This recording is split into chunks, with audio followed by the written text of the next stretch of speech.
વલસાડ જિલ્લાના સરી ગામના મુસ્લિમોએ એક મોટો નિર્ણય લીધો છે અને જે આરોપી ગૌ હત્યામાં સંડોવાયેલો હશે તેના વિરુદ્ધમાં આ મુસ્લિમ સમાજ જ કડક કાર્યવાહી કરશે અને તેને ગામ બહાર પણ નીકાળશે અને સમાજ બહાર પણ નીકાળશે। વૈષ્ણવજન તો તેને કહીએ જે પીડ પરાઈ જાનાને રે। નમસ્કાર, આપ જોઈ રહ્યા છો નવજીવન ન્યૂઝ અને હું છું આપની સાથે તોફિક ગાંચી। ગુજરાતમાં સરકાર ગૌ હત્યાને લઈને અત્યારે કડક વલણ અપનાવી રહી છે અને આવા તત્વો જે કૃત્ય અંજામ આપી રહ્યા છે તેઓના વિરુદ્ધમાં કડક કાર્યવાહી પણ કરી રહી છે અને વલસાડના આ સરી ગામના મુસ્લિમ સમાજના લોકોએ એક મોટો અને ઐતિહાસિક નિર્ણય લીધો છે અને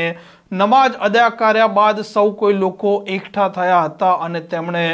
નિર્ણયમાં જણાવ્યું છે કે આ વલસાડ જિલ્લાના વાપી તાલુકાના સરી ગામના કોઈ પણ મુસ્લિમ વ્યક્તિ તે પોતે ગૌ હત્યામાં સંડોવાયેલા હશે તો તેમના વિરુદ્ધમાં મુસ્લિમ સમાજ જ કડક કાર્યવાહી કરશે। તેમને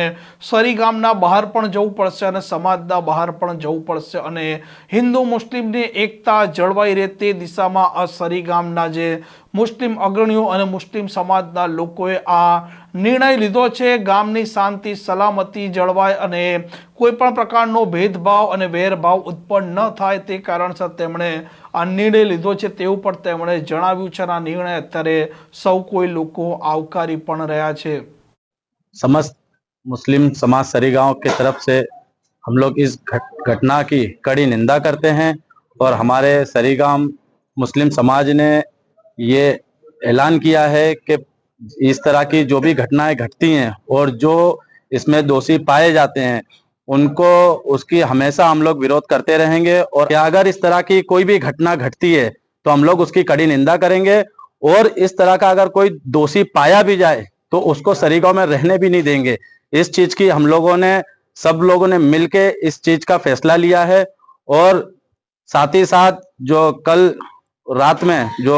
दुर्घटना हुई है उसमें गौरक्षा दल को हम लोग मुबारकबाद देंगे और आपके साथ हम लोग हमेशा कंधे से कंधा मिलाकर रहेंगे। तो इस तरीके की जो भाईचारा हम लोगों का कोई खत्म करने की कोशिश करेगा तो हम लोग उसको खत्म कर देंगे लेकिन भाईचारा खत्म नहीं होने देंगे। Thank you.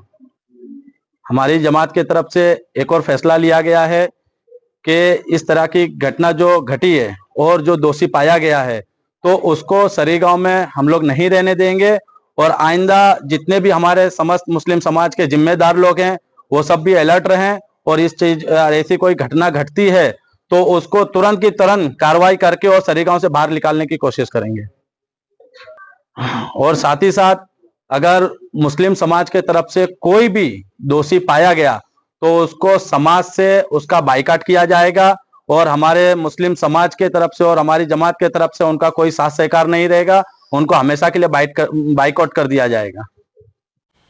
આમ જે પ્રકારે આ મુસ્લિમ સમાજના લોકો એકઠા થયા હતા વલસાડના વાપી તાલુકાના સરી ગામમાં અને તેમણે કહ્યું હતું કે ગૌ હત્યા જેવી પ્રવૃત્તિથી સમગ્ર મુસ્લિમ સમાજની છબી ખરાબ થાય છે, કાયદો વ્યવસ્થાની સ્થિતિ બગડે છે, તેથી સમાજ પોતાની જવાબદારી નિભાવવા આવા કૃત્યો સામે કડક વલણ અપનાવશે। સાથે આ નિર્ણયથી સરી ગામ વિસ્તારમાં શાંતિ સદભાવ અને કાયદાનું પાલન જળવાઈ રહે તેવી પણ સમાજ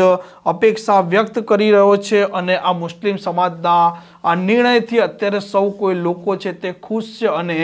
રાજી પણ છે, જેથી કરીને તેમના ગામમાં અને ગુજરાતમાં પણ આવી કોઈ પણ પ્રકારની ઘટના બને ત્યારે કાયદો વ્યવસ્થાની સ્થિતિ પણ ન બગડે અને શાંતિ અને સદભાવના પણ જળવાઈ રહે। આ પ્રકારના સમાચાર માટે નવજીવન ન્યૂઝ ચેનલ સાથે જોડાયેલા રહો। નમસ્કાર।